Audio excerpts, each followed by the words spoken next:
ये वाली गाड़ी में रखो, ये उसमें रख।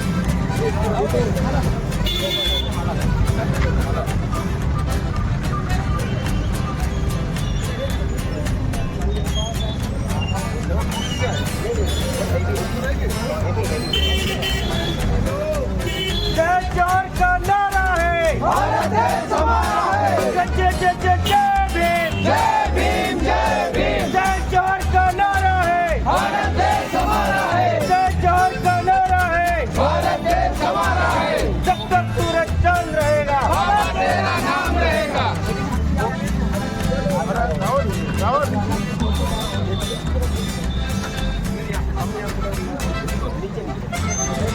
राहुल एक मिनट हो बैठो, गाड़ी में बैठो यार, अपने गाड़ी में बैठो यार, सब अपने गाड़ी में बैठो, समय कहाँ है मेरे पास। जय जोहर का नारा है, भारत देश हमारा है। चलो बैठो गाड़ी में। आपने कहीं मतलब आप पूरी टीम ने बहुत इंतजार किया नहीं 2-2.5 घंटा। जय जोहर का नारा है, भारत देश हमारा है। भारत देश हमारा है। पंकज माला चलो ले महेंद्र जाओ। एक तीर एक कमान, आदिवासी एक समान। सामने आ जाओ। चलो महेंद्र ओके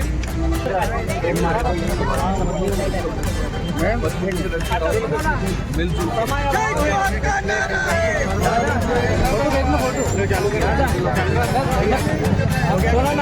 हरदा में राजकुमार रावत जी जो कि बांसवाड़ा से सांसद है भारत आदिवासी पार्टी के, और हरदा आए हैं कुछ कार्यक्रम को लेकर, उनसे जानना चाहेंगे। पहले तो आपको स्वागत। धन्यवाद। आपके चैनल के माध्यम से मध्य प्रदेश की जनता को, गोंडवाना क्षेत्र की जनता को जोहार मेरा।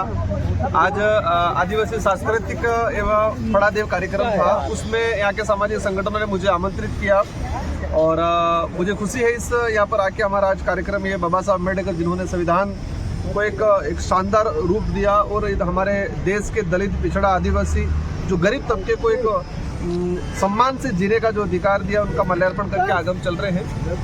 इस अवसर पे मैं यहाँ की सरकारों को कहना चाहूँगा कि आदिवासी समुदाय का अपना एक इतिहास है, एक परंपरा रही है, अपना एक कल्चर रहा है। लेकिन मैं विधायक भी रहा राजस्थान की गवर्नमेंट में भी और सांसद भी हूँ।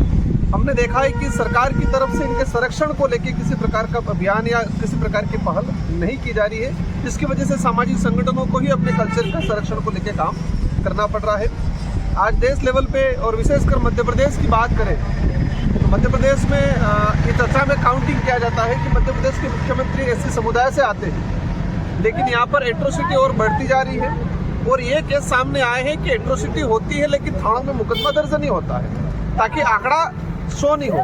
तो एक दलित मुख्यमंत्री होने के बावजूद भी इस क्षेत्र के अंदर आदिवासी, दलित, पिछड़ा, ओबीसी, माइनॉरिटी कोई भी गरीब व्यक्ति को अगर लाभ नहीं मिलता है और उसको प्रताड़ना झेलनी पड़ती है, तो इस तरह से पद पे बैठे रहने से इस क्षेत्र की जनता, इस समाज का भला नहीं हो पा रहा है। अच्छा, अभी कुछ दिनों पहले जैसे अभी संसद में आपने बोला था 5वीं 6वीं अनुसूची पैसा कानून, मध्य प्रदेश में वो चीज़ें लागू है, उसके बाद में आप क्या वास्तव में लोगों को इसका फायदा हो रहा है, नहीं हो रहा है? देखो, एक होता है कि कोई कानून बनना और लागू होना और धरातल पे इम्प्लीमेंट होना, रात दिन का अंतर है।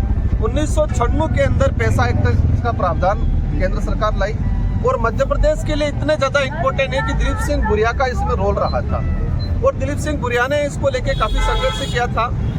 लेकिन मध्य प्रदेश ही नहीं, पूरे देश के अंदर पैसा एक्ट लागू करके सरकार जवाब दे रही लागू, लेकिन मध्य प्रदेश के अंदर किस जिले में कितने पैसा एक्ट के तहत ग्राम सभा बनी है?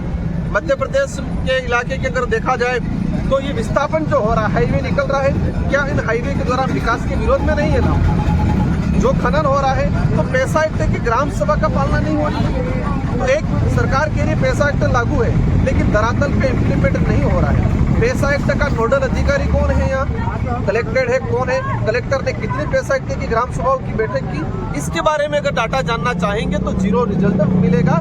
पैसा एक्ट सरकार कहती है लागू है लेकिन धरातल पे जीरो इम्प्लीमेंट हो रहा है और इसकी वजह से यहाँ पर अंधाधुंध जमीनों का अधिग्रहण हो रहा है और बेबस लोग विस्थापित होते हैं, परेशान हो रहे हैं। और कहीं न कहीं जल जंगल जमीन के साथ कुटाराघात हो रहा है। अच्छा, ये हाल ही में एक मामला आया था रतलाम से थाना विधानसभा जो कि विधायक है आपकी पार्टी के, तो उनके साथ में डॉक्टर द्वारा गाली गलौज की है और मुकदमा जब जिनने गाली दी है उनके खिलाफ नहीं होते हुए उनको 25 दिन को जेल में जाना पड़ा। इस पर आप क्या बोलेंगे? देखो, जिस तरह से आज़ादी से पूर्व इस देश की आम जनता, हमारी कौम जो अंग्रेजों से लड़ी थी, वही दौर आज याद आ रहा है कि आज भी संघर्ष के लिए लड़ना पड़ रहा है। मध्य प्रदेश की सरकार का कानून, मध्य प्रदेश की पुलिस की लाठी कानून नियमों से नहीं चल रही है, सरकार के इशारे से चल रही है। एक विधायक जा रहा है, एक डॉक्टर उसके प्रोटोकॉल की बिना पालना किए उससे बदतमीजी कर रहा है, विधायक के द्वारा एट्रोसिटी में और उसके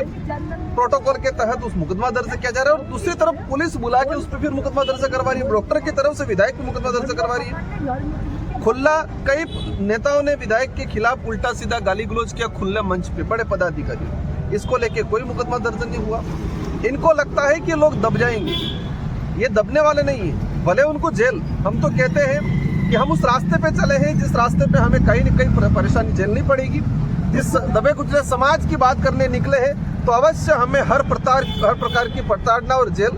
हमारे विधायक जी जेल गए थे, समाज का और क्षेत्र की आम जनता का प्रत्येक वर्ग का कहीं न कहीं उनके साथ सिंपैथी थी, आंदोलन किया और सरकार को बिना कोई किसी प्रकार का कोई मामला नहीं था वो छोड़ना पड़ा।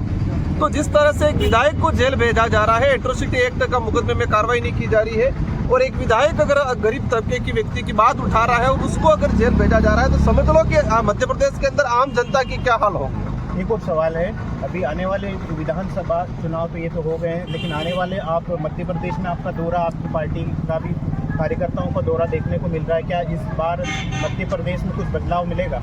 बिल्कुल आने वाले समय में, क्योंकि मध्य प्रदेश की जनता को तीसरा विकल्प मजबूती से जरूरत है। मध्य प्रदेश की जनता चाहती है कि तीसरा विकल्प आए मजबूती के साथ, और वही विकल्प बीएपी पार्टी है।